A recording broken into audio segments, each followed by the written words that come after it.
Hello, good morning.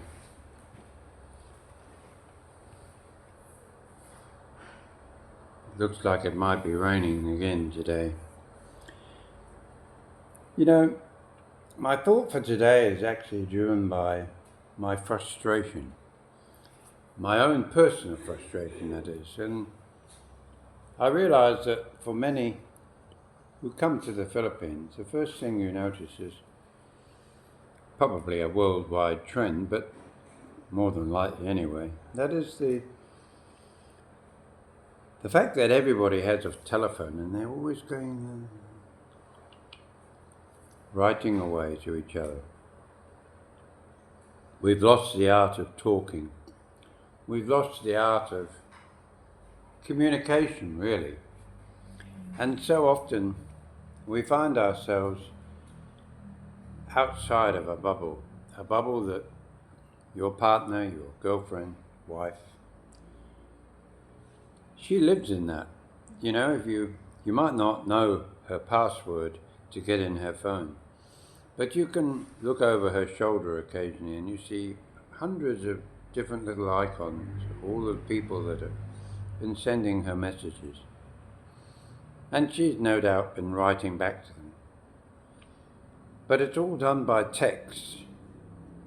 My friend the other day, before he went back to Europe, pointed out that you don't need to press the button all the time. You can just talk into the phone and it will print it for you.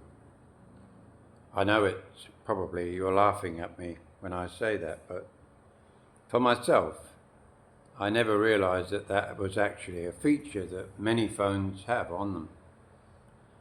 But now I have it. I'm still not so keen to use it because as you say the word, it's often misinterpreted. You have to speak very precisely. Hello, how are you? And that's the point, is that we don't talk a whole sentence. We don't put together our thought in the same way as we would do talking. Therefore, our vocabulary is shrinking. In a sense, we are losing the ability to communicate. They might say, the powers that be, that, oh, it's wonderful, we can now, in a millisecond, send a message to our loved ones or to somebody. And that's true, we can, but what do we get from it? And with all the dating sites and all of the long-distance relationships that are taking place around the world with various groups of people, you just wonder at what level they expect their relationship to be at, given that you naturally want to speak to that person. It's not always possible that you can talk at a certain time, but they may be busy or they're at work. And to just send a message off with 4 or 5 words to try and alleviate their frustration at not being able to get an answer from you must be very hard on the other side too, especially when they want a more in-depth answer. So it's no doubt a problem for everyone in that sense. But also the thing is that I have talked about it, but it needs to be discussed more and more because everybody who watches my videos, not everybody has seen them before. And therefore, they're just discovering things that they never thought they would ever hear someone saying. You have your Filipina sitting there with her phone in front of her. And she's of the opinion that it's so important that she continue her writing before she can listen to you. Okay, when do you butt in? When do you get her attention?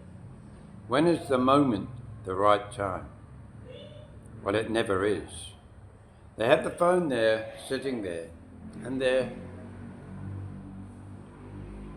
listening to you like this. So they're what we might call multitasking. They're talking to their friends, they're waiting for a reply, they're thinking again in their own language what they're going to write. And they're trying to listen to this foreign person talking a language which isn't there. That's the Filipina's first language. And it's no doubt the reason why so many of you get so frustrated that when you're trying to tell somebody something important, it just never sinks in. You never know really what you've heard. I've often found myself saying, right, yes, you said you heard what I said. Tell me what I said. Tell me again, they say. That means they never heard what you said in the first instance. They heard a noise, your voice. But were they that interested to find out? Yes, they are. Now, tell me again means you would think they've got 100% attention. But the problem is they haven't, because they skip over the things that you may be emphasizing, and they only hear the things that they're interested in. Money. Where are we going? What was that you said? All those things are of more importance than the essence and the substance of what you're trying to tell them. Have you noticed how they will tell you things in their life in great detail? They will say it with gusto. They will have big smiles on their face and concern and puzzlement. But when it comes to you telling them a story similar that is important to you, they'll dissect. Oh, you're talking about that again.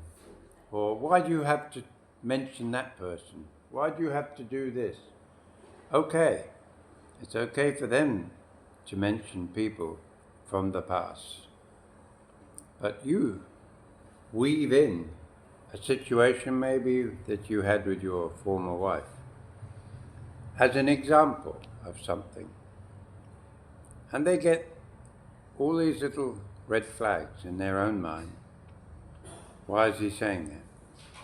Why do you, are you missing her?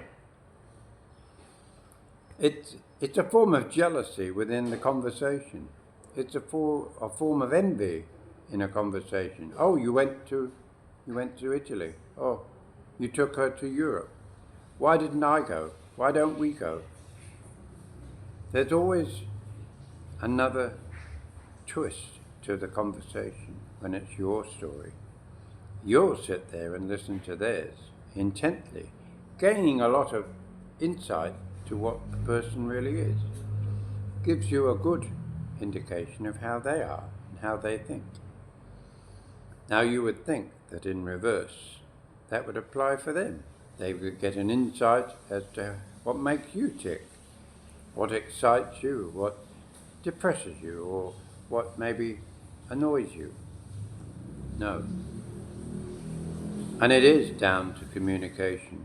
It's going to be the biggest bugbear in terms of a relationship, whether it's companion, lover, girlfriend, wife. They're always going to be the same. It's only going to be very shallow depth. Some of you may well say, oh, I wish my wife is educated. She's very advanced. She went to college. Really? You know what they do most of the time when they're at college? They put together parades. They put together dancing routines.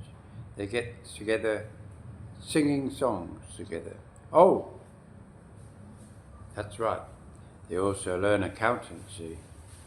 They learn how hotel management works. And they come out with a big smiling face and a graduation certificate saying they're now fully graduated from that course. Oh, I forgot to add into that, of course, if it's a college of education that's owned by a church, you can guarantee that they've had a fair splattering of religion as well. Now, I must admit, when I went to my school, the Reading Bluecoat School, we always started assembly with a prayer. Let us pray, the headmaster used to say, in a very stern English accent. And with the deputy headmaster used to say, let us pray, because he was from a different background. He was still an educated man, though. Always used to chuckle when what was his name? Mr. Ray or Mr. Gray, something like that, I can't remember. A very fair man, but a grumpy old shit as well. Headmaster, Mr. Inge, I-N-G-E. Those were the days, weren't they? When we could communicate, we could laugh about the same jokes. Some Filipinos actually get our English sense of humor, maybe our American wit, whatever you come from. Anyway, that's my thought for the day. Don't forget to give us one of those thumbs up. Very important, guys. Give us a thumbs up.